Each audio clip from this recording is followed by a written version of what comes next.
Hello, hello, hello. Welcome to episode number 19 of Lead to Greatness, where we believe in helping others reach their greatest potential, and together we can change the world. Today on Lead to Greatness, we have Creative Director of Wilson Innovations, Chip Wilson.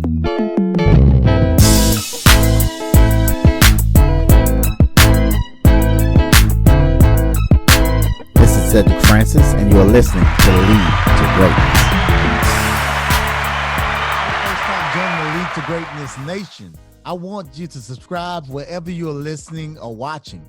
Also, if this content is helpful to you, just leave a review, subscribe, like, and share and help get the word out. I want to say a big thank you to those who share across your social media platforms. On YouTube, don't forget to hit that subscribe button. On today, we have Chip Wilson. How's it going, Chip? So how's everything going? That's a great week. Tell the Lead to Greatness Nation a little bit about yourself. I'm Chip Wilson, originally from Cincinnati, Ohio. That's where I grew up. But at 18, I joined the illustrious family of Grambling State University. And from there, that's where I really grew up. I was able to learn and grow and matriculate through and received a bachelor's degree in marketing, as also a MBA in business administration. And from there, my career has just blossomed. I've had some ups and downs as I learn and get better as an individual and as a leader. I was an adult when my wife's grandmother gave me probably the best nugget I ever heard, and she said, "Credit is nothing but your word." And so that was big at that stage, because what she was saying was people are extending to you a resource, be it currency of money or whatever it is, or even furniture, on your word that you're going to give them the monetary value back to them for what they have extended to you. So that was something that I learned, but that was not till after I had gone off to college and grabbed those college credit cards, ran them up. It's those life experiences that make you better. But along the way, sometimes we have to begin to have those conversations about what it means to be financially responsible much earlier in life. Definitely. What were the conversations like in your home about credit? Did you all have conversations about credit? No conversations at all. Yeah. No conversation at all. My parents didn't even have credit. The only thing they had a house note, but that was about it. That was about it. Yeah. They did not have any credit. So they were just, no experience. I didn't know everything about credit, but I said, okay, this thing is important. But Yeah. what type of advantages you think your children are going to have versus what you had, speaking on the subject of credit? The first is the wisdom that now I can explain to them how having credit is a tool, and how being able to utilize other people's money can build your dreams and your businesses by being a steward, a solid steward over what you have. Yeah, my children, one of the number one credit things that my wife and I teach each one of them is to tithe. As soon as their paychecks come in, they tithe. You might say, well, how is tithe connected to credit? Because the tithe is your credit with God. He gives it to you, but with the agreement that you're gonna give him back 10% of what he gives to you. So that's our word. You give this to me, and I'm gonna make sure I give it back. So that's the number one piece that we give to them. Wow, that's awesome. That's awesome. Yeah, because I definitely think in this society, even still, 2020, credit is something that a lot of people are not aware of. I remember reading this book back. I was 26 years old. I read this book by Robert Kiyosaki called Rich Dad Poor Dad. Sure. The book revolutionized the way I think about money, revolutionized the way I think about credit. But the problem is when I read the book and at 26 years old, I read the book and I got the knowledge, but I was in so much debt. So I had to go back. So it was almost like going backwards. It took me years, about 7, 8 years to get out of all that debt. I'm talking paycheck to paycheck type debt. Oh You know, yeah. so I was in this debt, so I understood, but it took me all those years, and I was in my early 30s before I was able to say, okay, now here I go from here. You know, so but it definitely was a blessing in my life. And I really wish that was something I would learn when I was 17, 18, 19 years old. You know, probably Yeah, a lot further at 42 than I actually am. for me, in high school, we were taught how to trade stocks. Mm, My econ class, they had us pick a couple of stocks and we traced them and went through that. But nobody talked about credit. mm, Nobody talked about how to utilize that vehicle to make your life better. right. I had to go through the Dave Ramsey class, and I don't mind telling you twice, Wow. because the first time I did it, I didn't buy all the way in. No. Mm, And the second time I did it, I bought all the way in. But guess what happened at that point? what's that? Well, I bought in, but then I had a relapse, Yeah. you know. Wow. And so, but what you find out is that when when your paycheck comes in Mhm. and you're giving away the majority of it to someone else, you work for somebody else. Yeah. It doesn't matter if you're calling yourself an entrepreneur or not.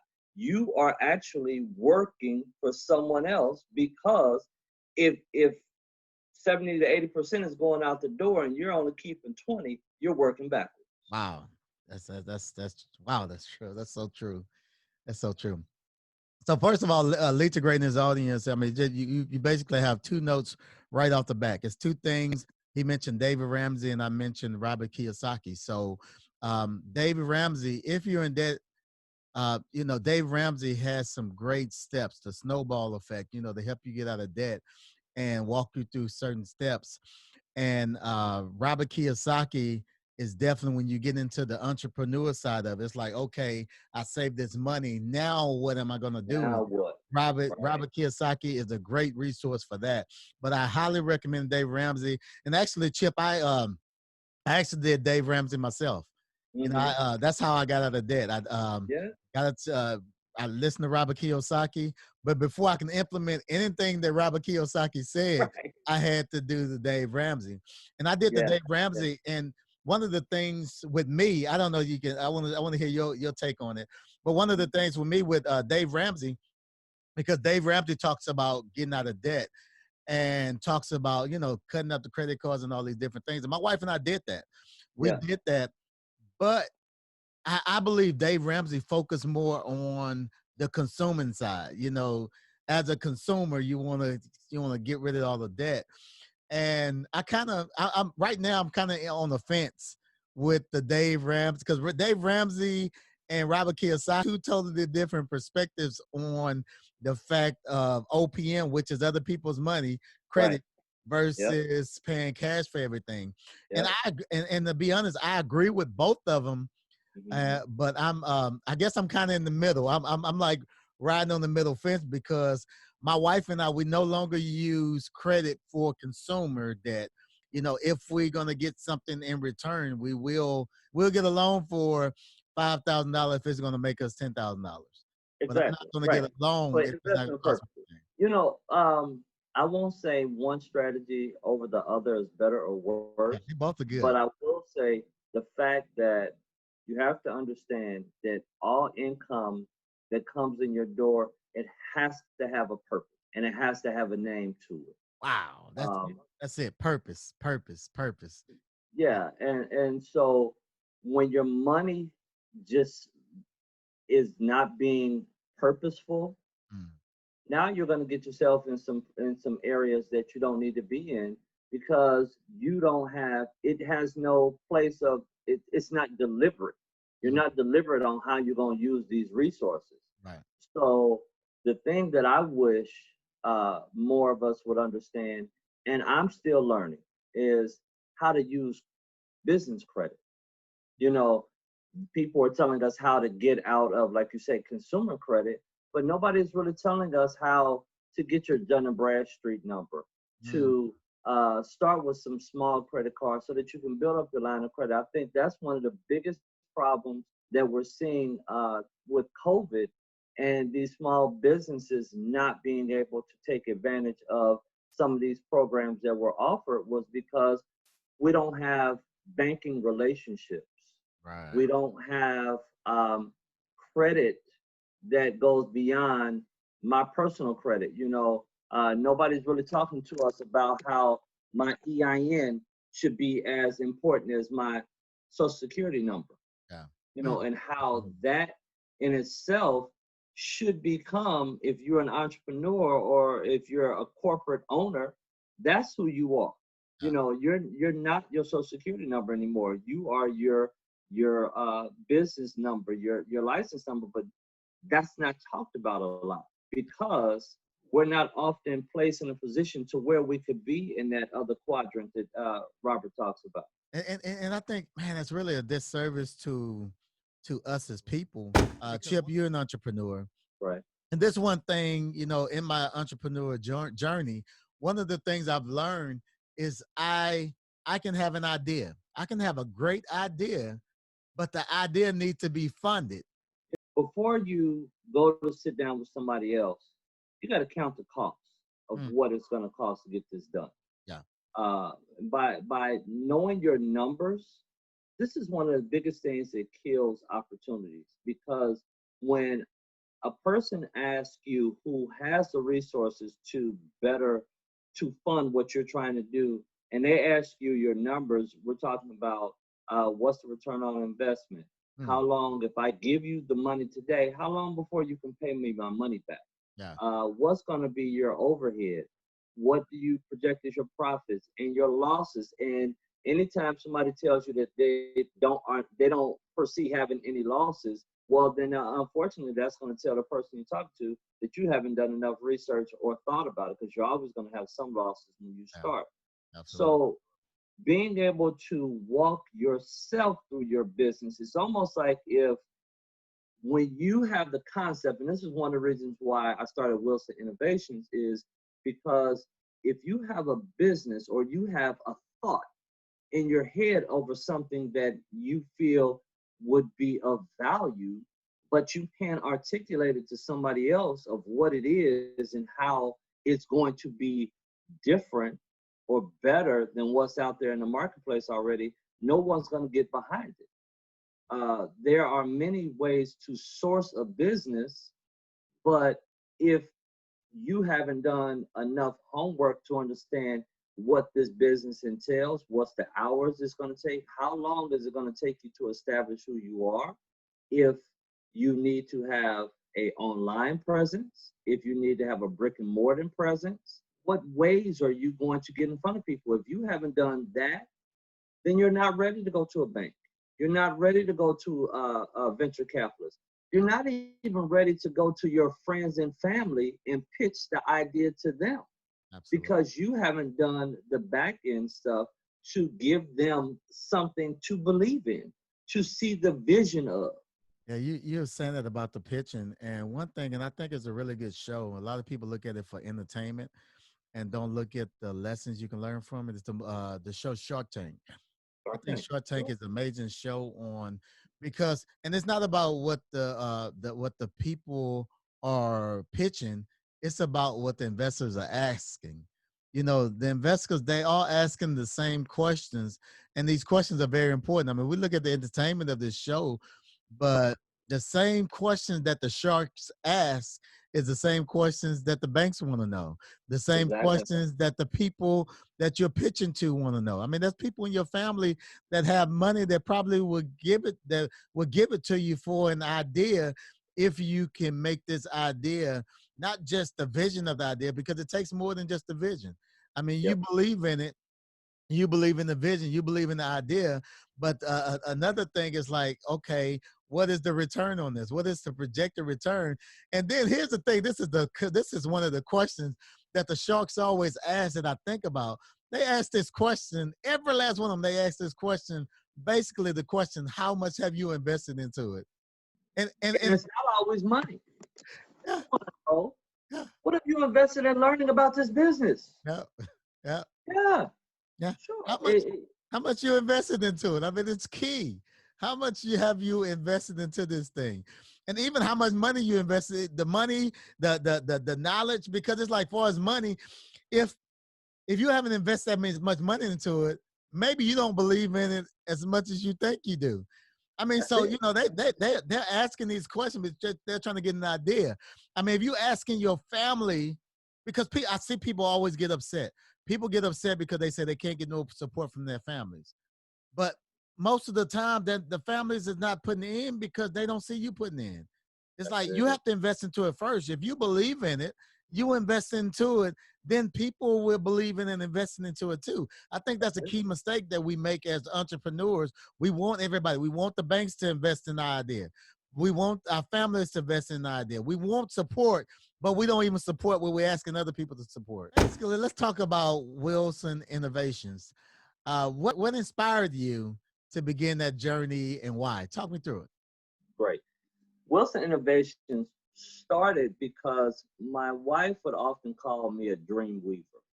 You Hmm. say, what?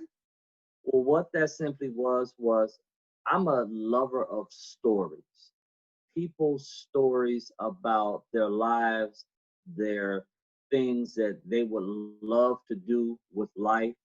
Hmm. And oftentimes, people don't realize that your dreams and what you would love to do, there can be a monetary value put towards that.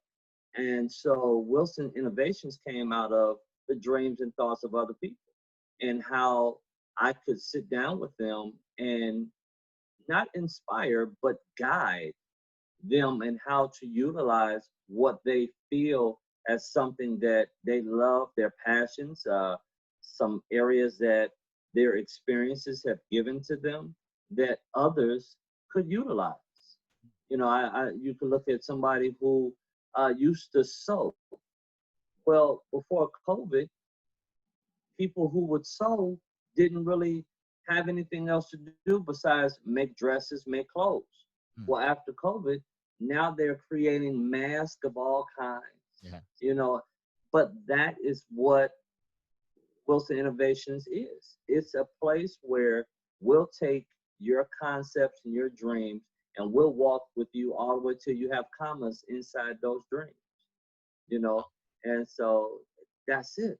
We're here to make sure that we'll do the research with you, we'll help you to build who you are, your brand, these kind of things, so that on the other end you have something that you could hang your hat on and say, now this not only has a place that I can generate income from, build a legacy for my family with, but it also gives me something that is not just my passion or pleasure, but also now it provides, you know, commas in purpose. Wow. What are you? So you're coaching them through the process. I know you mentioned guidance. So are you coaching them through the process, and how far do you go within guiding? Great question. We help them with we'll start with the legwork. So we'll sit down, give you an example. If I sit down with a guy in Starbucks and I may just ask him, hey, you know, what do you do? Hmm. You know, what you're working on? And we'll start talking about it. And he may tell me, you know, he's now in the podcast business. And so from there, I'll ask him questions about what he does. And now I'm not there to try and make him a client, but I am there to hear his story. Yeah. Remember, I'm all about Awesome. stories. So I'm going to hear his story and I may give some suggestions. Yeah. Um, Early in the process, I'll give those to you for free because I want to hear who you are. And if you find value in what I have to impart into you, then we'll talk about how we can work together. But Wow. we'll go from creation of a name, then we'll go to what industry you're looking to be in, where your brand wants to be at the end of this. What are the steps to incorporate? Have you talked to an accountant? If you don't have an accountant, we have that. You know, so we are. I call myself in-house counsel without being an attorney because we're not on the law side, but I am your counsel to Wow. help you to build a business that has some longevity to it and really has been thought through. What about marketing and things like that? for that particular person, and depending on what their situation is, Okay. we're going to customize it for them. There are some people who are off and running. You know, they have their branding, they have these things, but their scope of what they're trying to do is limited. You and I spoke last week, and we were talking about scalability. Right. Uh, Too many of our opportunities are based upon what I can do by myself. Yeah. You know, you are a limited commodity. And so if your business is based on what you can generate, what you can create, but there is no way, you have not structured it so that if in the event that something were to happen to you and take you away from that business, how does it survive? How does it continue on? Because if you have not set it up to make it scalable, which means that there are systems in place and guidelines so that if somebody else needs to come and run with it, they can, then you're short. There is going to be a void in its profitability, its viability. And that's some of the things that we do for our clients. We'll talk about sales. You know, do you have a sales team? Do you need a sales team? Are you going to do primarily by the phone sales, or are you going to do outside sales? Because no matter what the business is, let's not fool ourselves. If you don't have a portion of what you do being sales, you're going to fail. Yeah. Because if you're not selling yourself or your products to someone else, then nobody is buying. And guess what happens? There's no currency moving between you and other people. Wow. And you know what? I've seen some of the best ideas. You have Aunt Sheila. Well, because of her gift, she would start a restaurant. That's right. You know, get funded or what she may, however, you know, get income tax or whatever she have to get this building. Mm-hmm. But the problem, and what I noticed with people like Aunt Sheila, you start the business, you start the restaurant, and you can cook and you have great product, but Aunt Sheila don't know about marketing. She don't know about selling. She don't know about branding.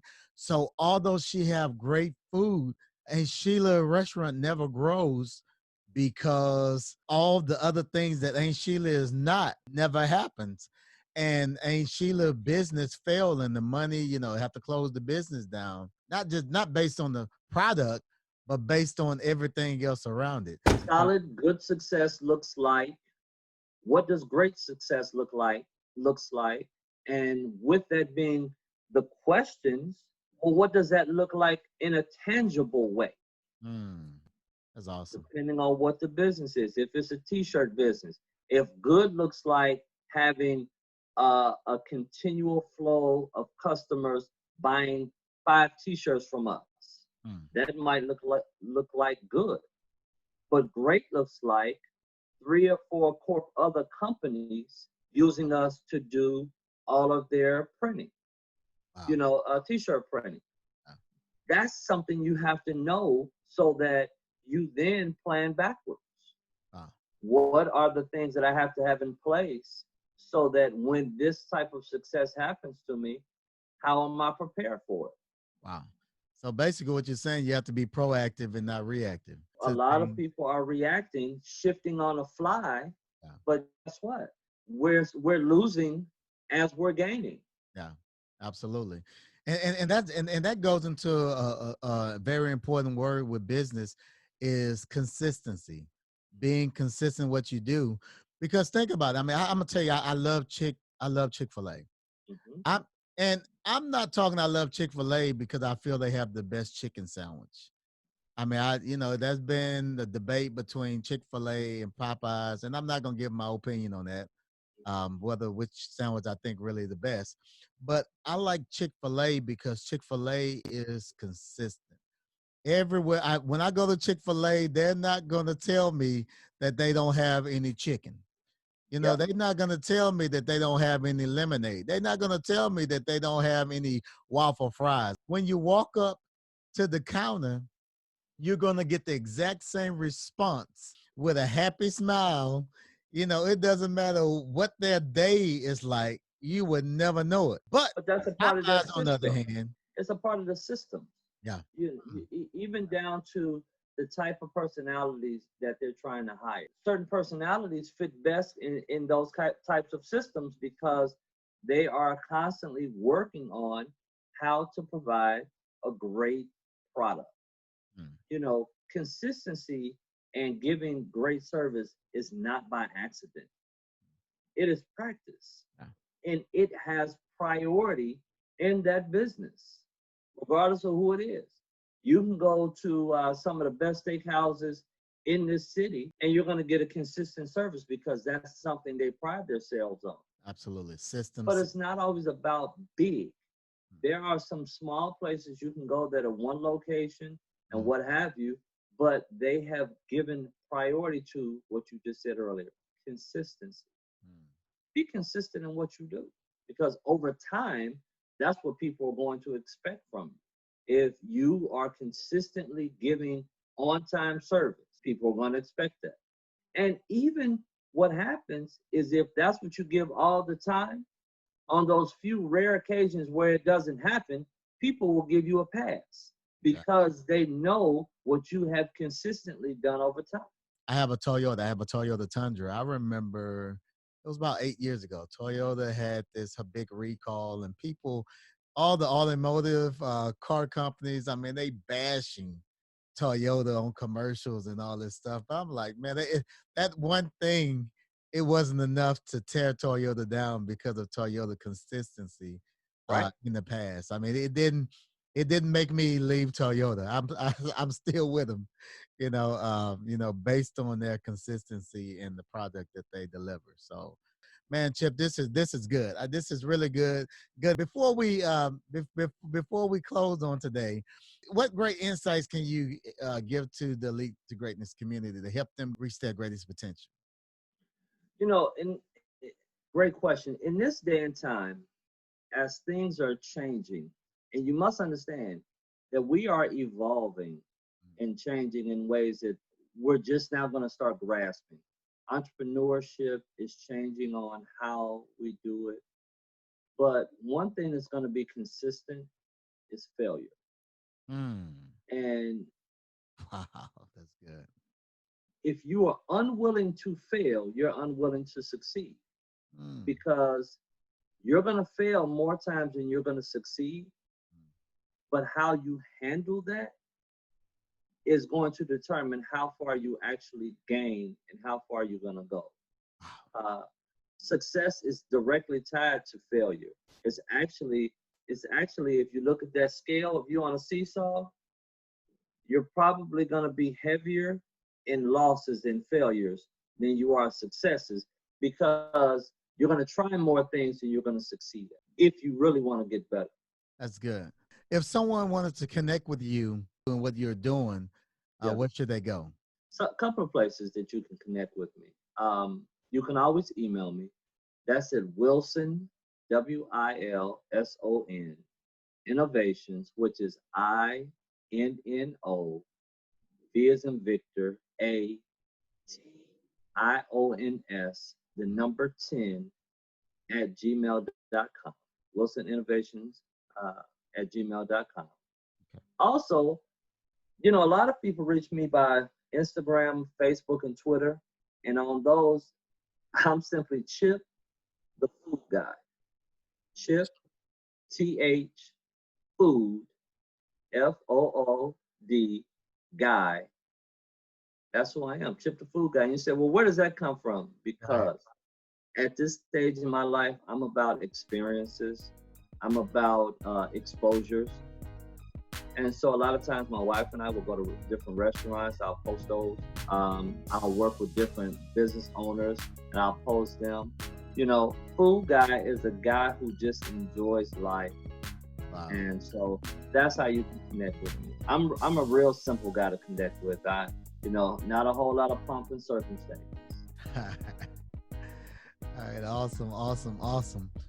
Well, Chip, on behalf of the Lead to Greatness community, I want to thank you so much for taking out your time of your busy schedule to add value to us today. Thank you so much. Absolutely. I love coming on your show. I look forward to being invited to be on your couples show as well. Yeah. I love that. Yes. Shameless plug.